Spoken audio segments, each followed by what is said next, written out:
आइए हम देख लेते हैं विज्ञान के पिता यानी कि विज्ञान के जनक।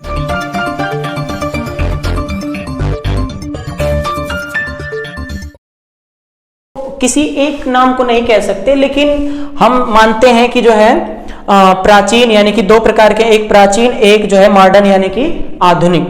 तो प्राचीन में लोग मानते हैं यानी कि एरिस्टोटल को यानी कि ancient father of science Aristotle को मानते हैं यानी कि अरस्तु को मानते हैं। और फादर ऑफ साइंस यानी कौन, मॉडर्न कौन होंगे, गैलीलियो को मानते हैं।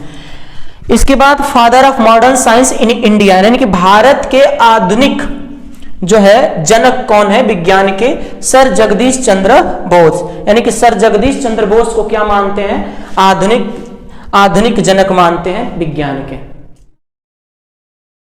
ब्रांच ऑफ साइंस यानी कि विज्ञान की शाखाएं, विज्ञान की ढेर सारी शाखाएं हैं, कई ब्रांच हैं उसके, लेकिन हम लोग पढ़ेंगे फिजिक्स, केमिस्ट्री और बायोलॉजी के बारे में पढ़ेंगे कि ये क्या क्या है इनकी शाखाएं। तो भौतिक विज्ञान, रसायन विज्ञान और जीव विज्ञान। फिजिक्स है क्या, ये फिजिक्स जो है वो किससे लिया गया है, ग्रीक वर्ड यानी कि फ्यूसियस से लिया गया है। किससे लिया गया है, फ्यूसियस, या कभी कभी हम लोग इसको फ्यूसिया भी बोल सकते हैं। फ्यूसियस का मतलब होता है प्रकृति, और प्राकृतिक का मतलब प्राकृतिक विज्ञान, यानी कि हम लोग पहले फिजिक्स को प्राकृतिक विज्ञान भी कहते थे। आइए देखते हैं, physics is the science which nature a scientific study of natural phenomena, यानी कि प्राकृतिक में होने वाली जितनी भी घटनाएं हैं, जितने भी फिनोमिना है नेचर में होने वाली, उन्हें क्या कहेंगे, उनका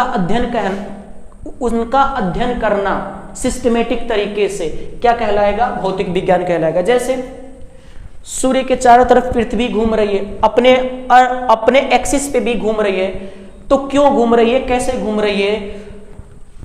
रही है, इनके बारे में हम लोग अध्ययन करते हैं। वाष्पीकरण होना, संघनन होना, बादल का बनना, सूर्य ग्रहण, चंद्र ग्रहण, इनके बारे में अध्ययन करना, स्टडी करना, ये क्या कहलाएगा, भौतिक विज्ञान कहलाएगा। और भी कह सकते हैं भौतिक विज्ञान में बलों के बारे में भी हम लोग अध्ययन करते हैं, जितने भी फोर्सेस हैं, जो भी एक्सटर्नल यानी कि जो भी प्राकृतिक में होने वाली, जो भी नेचर में होने वाली जो भी घटनाएं हैं, उनके बारे में अध्ययन करना ही क्या कहलाएगा, भौतिक विज्ञान कहलाएगा।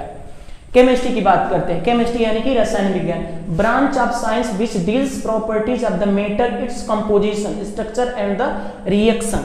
अगर बात करें केमिस्ट्री, जो केमिस्ट्री है ना, ब्रांच ऑफ साइंस यानी कि विज्ञान की ये भी एक प्रकार की क्या है, शाखा है, कह सकते हैं प्रॉपर्टी। जो भी केमिस्ट्री का मतलब, एक केमिस्ट्री शब्द जो है, केमिस्ट्री जो शब्द है वो कहाँ से लिया गया है, केमिस्ट्री ये जो उसकी उत्पत्ति है कहाँ से हुई, मिस्र में हुई, जिसे कहते हैं इजिप्ट। इसका प्राचीन नाम, मिस्र का प्राचीन नाम क्या है, केमिया। इसी के नाम पर जो है इसका नाम क्या पड़ा, केमिस्ट्री पड़ा। Branch of science which deals properties of matter, it's composition, structure and reaction, यानी कि पदार्थ में, द्रव्य में होने वाले, ये पदार्थ किनसे मिलकर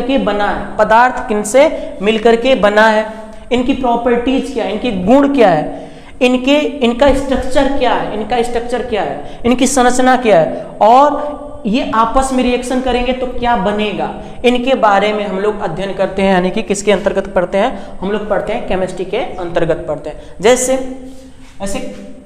कार्बन है, ऑक्सीजन से अभिक्रिया करेगा, यानी कि कार्बन और ऑक्सीजन मिलकर क्या बनाते हैं, कार्बन डाइऑक्साइड बनाते हैं।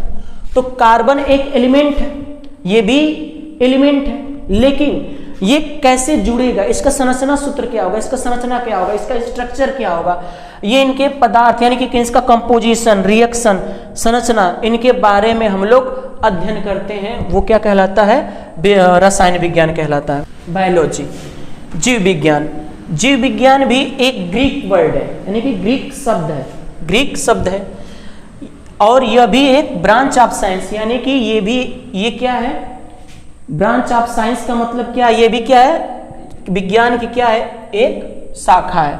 Date studies life is done, यानी कि इसमें हम लोग लाइफ के बारे में अध्ययन करते हैं। और बायोलॉजी जो है कह सकते हैं दो शब्दों से मिलकर के बना है, बायोस और लोगोस, यानी कि बायो का मतलब जीवन और लोगोस का मतलब अध्ययन, यानी कि जीवन का अध्ययन करना ही क्या कहलाएगा, बायोलॉजी कहलाएगा।